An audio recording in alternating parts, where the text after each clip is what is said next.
వీర్నపల్లి మండలం అడవిపదిరా గ్రామానికి సంబంధించిన సోదరుడు నాంపల్లి సతీష్ గారు చదువుకున్నవాడైనప్పటికీ కూడా ఉపాధి అవకాశాలు లేక ఎక్కడికో బతుకు తెరువుకు నేను గల్ఫ్కి పోను, ఇక్కడనే ఉంటా, ఇక్కడే ఉండి భార్యా పిల్లలతో కష్టపడి పొట్ట కూటి కోసం తిప్పలు పడైనా సరే ఇక్కడే నా వాళ్ళ ముందే ఉంటా అని చెప్పి గత 6 సంవత్సరాలుగా ఆటో నడుపుకుంటూ తన జీవనోపాధి పొందుతూ ఉన్నాడు.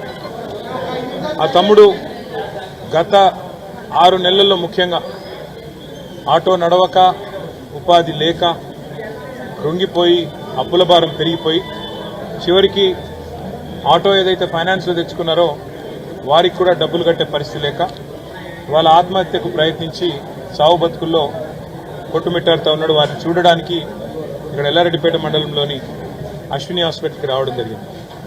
ఇవాళ సతీష్ పరిస్థితి ఏదైతే ఉన్నదో రాష్ట్రంలో ఉండే లక్షలాది మంది ఆటో నడుపుకునే తమ్ముళ్ళు అన్నల పరిస్థితి కూడా దాదాపుగా కొద్దిగా కుడి ఎడమ అదే పరిస్థితి ఉన్నది.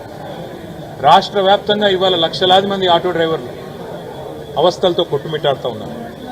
ఇప్పటికే ఈ కాంగ్రెస్ ప్రభుత్వం వచ్చిన తర్వాత 93 మంది ఆటో డ్రైవర్లు ఆత్మహత్య చేసుకున్న విషయాన్ని కూడా నేను ప్రభుత్వం దృష్టికి కూడా అసెంబ్లీలో కూడా తీసుకొచ్చినాను.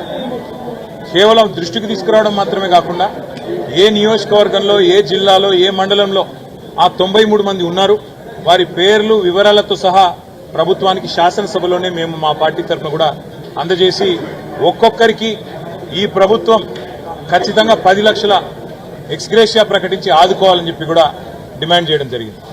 ఎందుకు అంటే ఇదే ప్రభుత్వం, ఇదే కాంగ్రెస్ పార్టీ ఎలక్షన్లకు ముందు అరిచేతిలో వైకుంఠం చూపెట్టింది ఆటో నడుపుకునే అన్నదమ్ములకి.